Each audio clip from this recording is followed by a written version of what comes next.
Mine's working. Okay, we're still giving hugs. All right.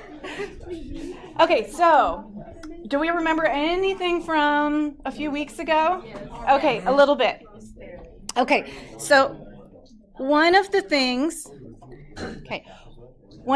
we did was approximate the area under a curve using rectangles and trapezoids. Okay, those are what we consider Riemann sums. All right, so that's basically adding up, right? We were looking at estimating distance with finite sums. And so now what we're going to do is we're going to look at what if you take the limit of infinitely many of these sums. Okay, so here's what it looks like in sigma notation. Have you done any sigma in pre-calc? Okay, so whenever there's the sigma and it says k equals 1 to n, the n is our index, so it's just basically adding up. And again, these three are examples of Riemann sums. Trapezoidal approximation is a little different, but the Riemann sums are the ones with the rectangles. Okay, we have definite integral. Okay, so now I'm introducing the term integral. First thing we need to make sure is you have to make sure you have a continuous function, all right? If you have a continuous function on a closed interval, then the definite integral exists. Now, you don't know what that means yet, but we'll get there. Okay. We're kind of putting the pieces together. Last semester when we ended with all those rectangle sums, now we're going to look at what happens if you take a continuous function and we look at infinitely many of those. So here's just a little bit more notation. You don't need to worry too much about this. Okay, just again, infinite limits. Okay, so now as n approaches infinity of this, not integral, but the summation. And then what are these things? F of c sub k and then delta x. Think of, what did we do? We did, with a rectangle, what do we have? Base and height. Okay, f of c sub k is actually the height, the delta x, the change in x. That's our base. So think of that as our height. And the delta x is the base. Okay.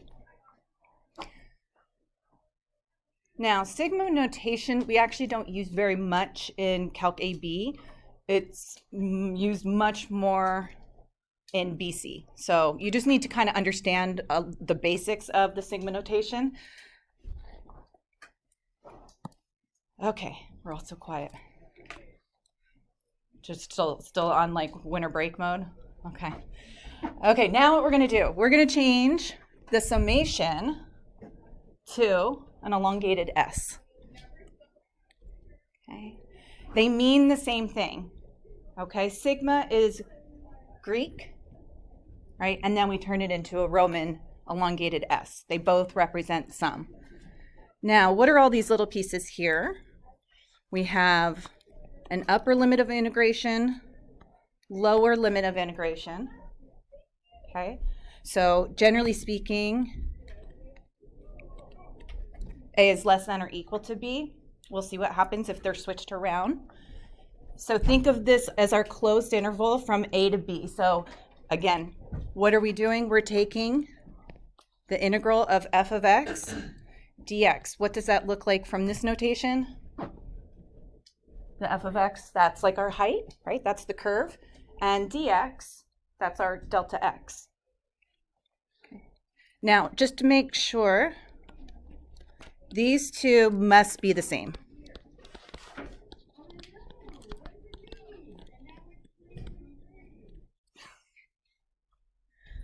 Okay, if they're not the same, I don't want to say you can't integrate it, but the idea is that they should be matching up, and we'll talk about different methods to, does this look like yours? Example 1's chopped off at the bottom?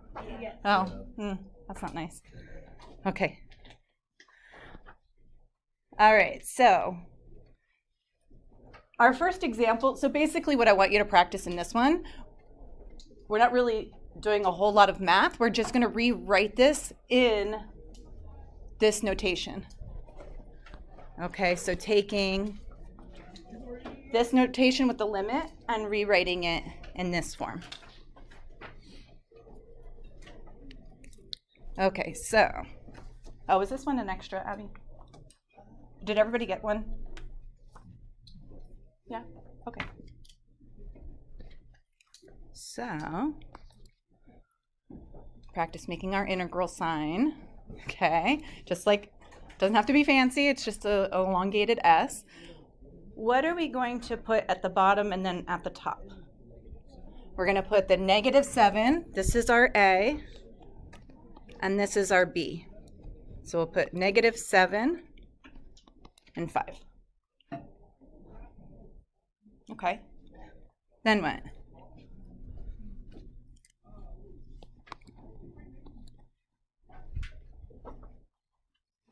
Well, at the very end, that's just going to change into dx. Oops.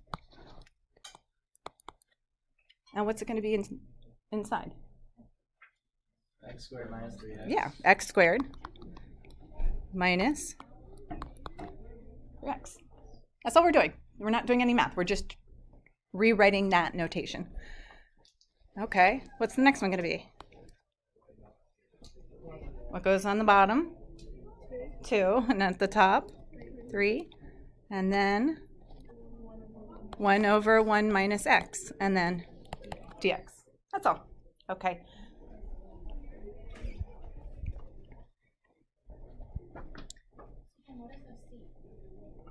It's just taking c sub k is just a value of x in the interval from a to b.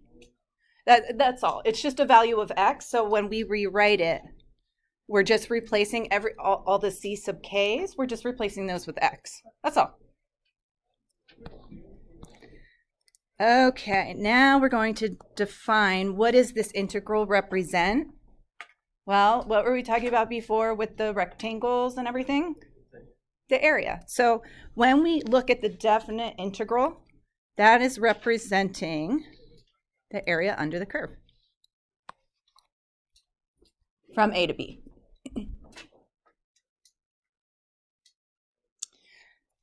Okay, now we actually have done these before. I just didn't use the little integral sign to show what we're actually looking for here. So what I want you to do, we're going to graph y equals the square root of 4 minus x squared. Well, what's that look like? It's a semicircle with a radius of 2. So I'll just go here. Okay.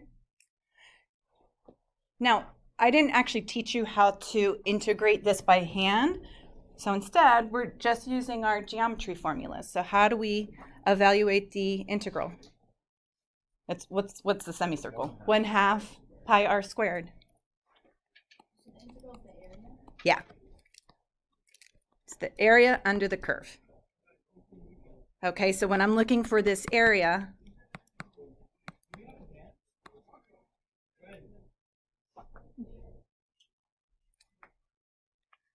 I think there's supposed to be a sub. Oops. My pen stopped working.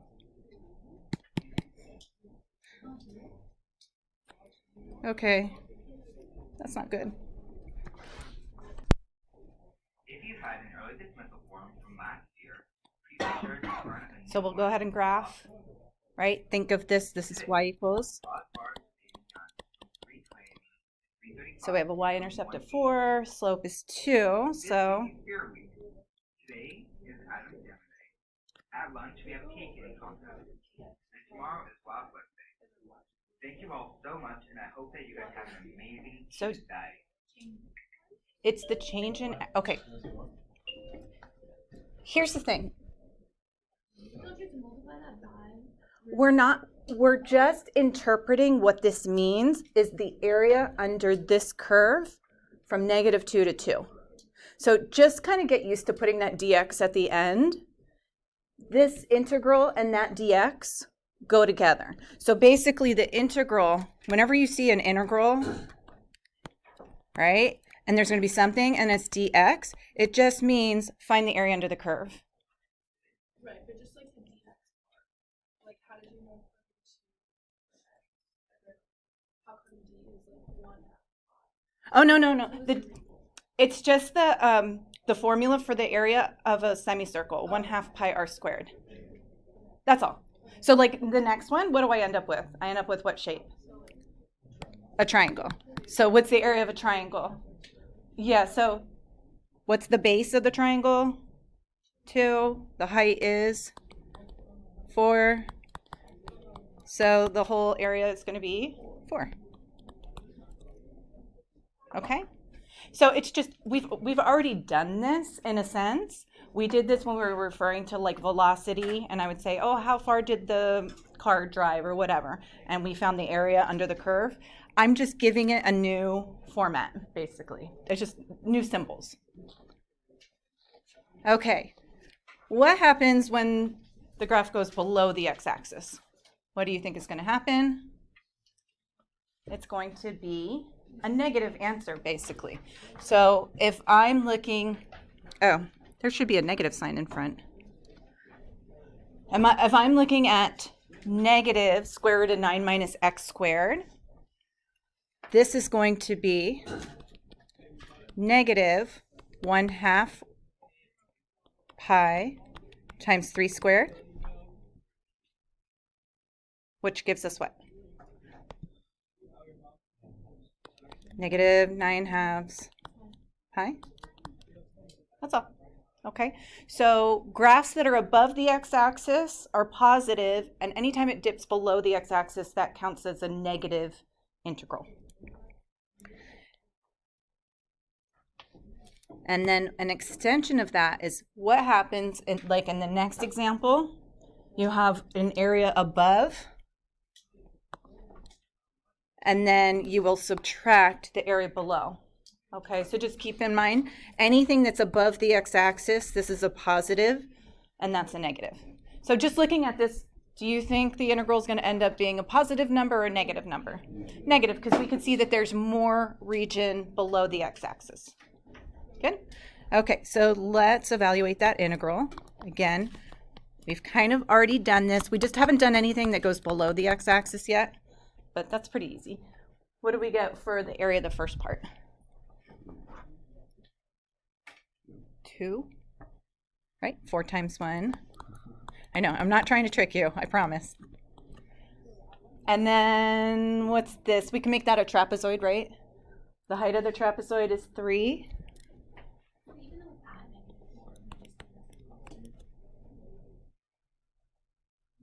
Yeah. It doesn't matter the x. We're literally just like, don't worry that's just figure out what's the area of that triangle. What's the area of this trapezoid, and we're going to subtract it. What do we get for the area of the trapezoid? So 3/2 and then 4 plus 2. So we get 2 minus.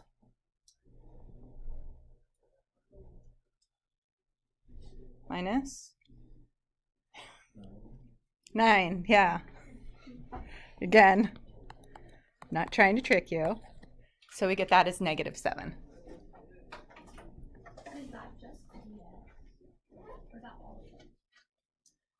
What's that, Molly? Again, I didn't, okay, so look at the notation here. I didn't give you an actual function. If I wanted to, I could have given you like a piece. What's that? That is the integral from -4 to 4 of f of x dx. It's saying the area under the curve of f of x from -4 to 4. Again, I'm like, so far we're not really, yeah, it's a little confusing in the beginning because it's like, we've already done this. You just have to get used to this symbol and this symbol go together. Okay, these always go together. You can't, You can't have an integral sign without a dx or a dy or a d theta at the end. It's saying whatever you have, you're going to integrate what's inside. You're going to find the area of what's in between those two. Oops. Okay. All right. Integral of a constant. So constant is just a horizontal line, right? So it's just going to be the area of a rectangle. So whenever we have f of x equals c, right, the integral of that function, right, is just going to be b minus a times c. B minus a, right? So that's what? That's the base of our rectangle. And c is the height. Okay. What happens if it's a negative answer? It's just going to be, like if it's a y equals -3, then it's just going to be a negative answer. Okay. Good? All right. So we did this back in, oh, that should say 6.1, but that's okay. Or actually, no, we did it back in 5. So we have a steady rate. My pen stopped working again. Okay, that's fine. A train moves along a track at a steady rate of 75 miles per hour from 7 a.m. to 9 a.m. What is the total distance traveled by the train? Okay, can you rewrite this in integral notation? What would that look like?